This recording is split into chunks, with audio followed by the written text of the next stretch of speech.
Welcome back to part 4 of our general broad overview of investing series.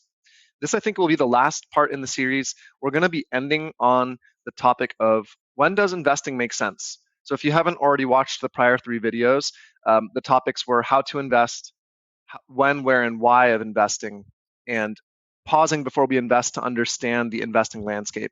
And they'll all connect to create one broad thesis around investments that I present to clients, culminating with this video, which is when does investing make sense?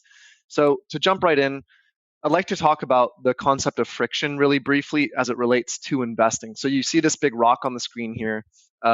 Friction that keeps this rock from sliding and toppling over or rolling when it's balanced precariously. And friction is a really important concept in physics that relates to investing as well, because friction serves a purpose in slowing things down or keeping them in place until the right amount of opposing force comes into play to counterbalance. How this relates to investing.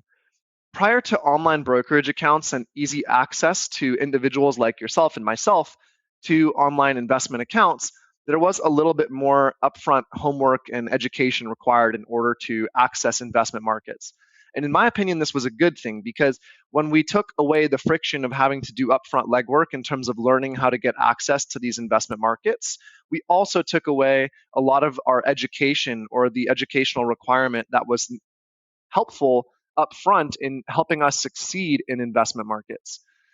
So the purpose of this 5-part or 4-part video series is to introduce or reintroduce an element of friction in the form of education so that we approach investment markets with more knowledge, more understanding of the risks and rewards and features of the investment market so that we can make better decisions.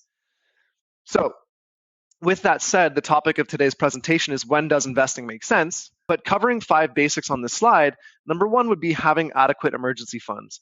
And this sounds simplistic, but the idea is we can't invest what we don't have. And so we need to prove to ourselves that we can spend less than we make, accumulate and acquire cash, and then prove to ourselves that we can have boundaries and create a cash reserve before we then take extra money and invest it. Number 2 would be adequate insurance. We need to protect our liabilities and ensure that we're not going to have a problem where someone can make a claim against the money we've accumulated if we make a mistake or get into a car accident or, God forbid, have something happen to our home. We need to be protected, and that typically, in my opinion, is more important than deploying capital in investments. Number 3 is limit or avoid entirely high interest debt. I personally buy into the Dave Ramsey system of avoiding and eliminating all debt, excluding a mortgage or housing debt. I think that easy access to debt causes us to make bad decisions and, again, reduces friction or eliminates friction in terms of purchasing, which then leads us to overspending and not hitting our savings or investing targets because we actually spend money we wouldn't have if we didn't have access to easy credit. Number 4 here would be understanding the risk and reward spectrum. So you understand the trade-offs, because every investment comes with a trade-off. Real estate, you put more money in up front, it gets locked up for long periods of time, but you have great tax benefits. You have the potential for current income, and you have the potential for a growth in the value of the property that outpaces inflation. So there's lots of trade-offs that are good. There's also some costs in that you can't get the money out easily. You have maybe some different tax consequences. So it's complicated, and we need to understand the trade-offs. The same, you could make that same case or claim for stocks, for bonds, for IRAs, retirement accounts, the whole range of investment options. And then number 5 is understanding your time frame. Are you young and have many years with which to take risks investing? Or are you closer to retirement or closer to financial independence and needing access to that monies in a more proximate time frame? And does that mean you must take less risk or maybe take no risk at all because you can't afford to lose money? Continuing on to talk about the time frame idea, there's certain types of investments that have a better fit based on your time frame. And so understanding the nuance and complexity, and again, as this is a broad overview series, I'm not going into detail about specific investments other than touching and brushing very briefly on them. But this shows a line graph or a time frame chart that says that, on the left side is the lower time frame where you can, if you need the money more proximate, let's say you're going to buy a house next year or you're going to retire next year and you're going to need access to that money, you might skew more towards the left side of this cash bonds spectrum. And then if you have a longer time frame, you're in your early 20s or 30s and you're going to invest in a 401k, you might skew more towards the right side of this, which is the equities and bonds portion. And it's just important to understand this. And within each of these categories, cash, bonds, and equities, there are a whole bunch of slices and variations of the types of investments that you can get access to and should learn about before you deploy your money or have someone tell you how to deploy your money. Now, to skip ahead real quickly, on the very far right side of this, you might look at things that require even longer time frames, like real estate or venture capital or private equity or even private businesses that require more time and more investment of effort in order to get you a return on your investment. So my basic principle is you should understand what people are telling you to put your money into. You should also understand what the reward and risk will be and all the nuances that go into it, or at least if someone's going to be guiding you along this process, they should be able to educate you so that you can make informed decisions with your money.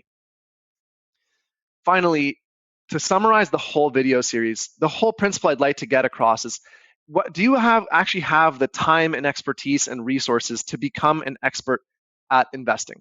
If you're willing to watch lots of YouTube videos, read books, practice with your own money, take risks, and lose some, win some, and over time smooth that out by gaining experience and expertise the same way you would with any career or job, then maybe investing makes sense. But just to kind of recap, this is a little chart of all the different topics that I've gone through in these videos that one would have to, in my opinion, responsibly invest time and effort into learning so that one would be responsibly investing their own money as opposed to using a professional. And again, a professional who has the heart of a teacher and will actually take the time to teach you these things in a more accelerated fashion so that you don't have to do all the research yourself. But you'd have to learn about time frame and understanding that spectrum that was on the previous slide. You'd have to learn about investment types. What's a stock, a bond, a mutual fund, exchange traded fund? What's private equity? What's a private placement? What's a limited partnership? What's real estate? There's annuities, insurance products. It's a huge universe of possible different things. And there are purposes and reasons to invest in all of them. And part of your journey is to figure out what is the right thing for me based on my specific set of circumstances. Then you have to understand risk versus reward, the trade-off there. You have to understand access. How easy is it to get access to that investment? But not only that, how easy is it to get access to my money once it's been invested? Do I pay penalties to get access back within a certain time frame? Do I pay different tax consequences? Access really matters. Then you have fees and expenses. What's the cost of the investment? What am I paying to the broker or the facilitator or the third-party intermediary who is supplying this investment to the marketplace? Then you have the pros and cons. You have to trade or weigh between one type of investment and another. You have to weigh between stocks and bonds, or between stocks and real estate, or between bonds and cash. There's a decision to make between the internal spectrum of investments. Then you have account types.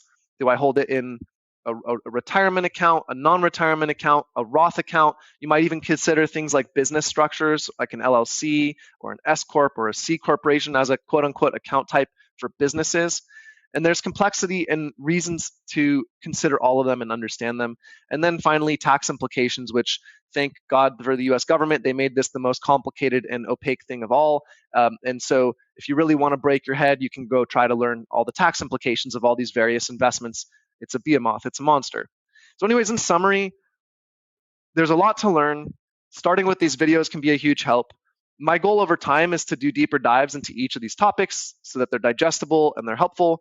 But my recommendation to everybody at this point is we need to take time to return friction to this process in the form of educating ourselves, bringing ourselves up to speed so that we can have a conversation and know what the right questions to ask are. Anyhow, I hope this video was helpful. I hope the whole series was helpful. Please, again, as always, add any comments about other topics you'd like to learn more about, or just give me any general feedback on the videos. And if you don't mind, please like this video and subscribe to my channel, as it really helps me expose these videos to more people. My mission is to provide greater financial education and reduce the complexity of the opaqueness of the financial system, and your support is really valuable in that. So thank you again for your time and attention. Your future self will thank you, and I'll see you in the next video.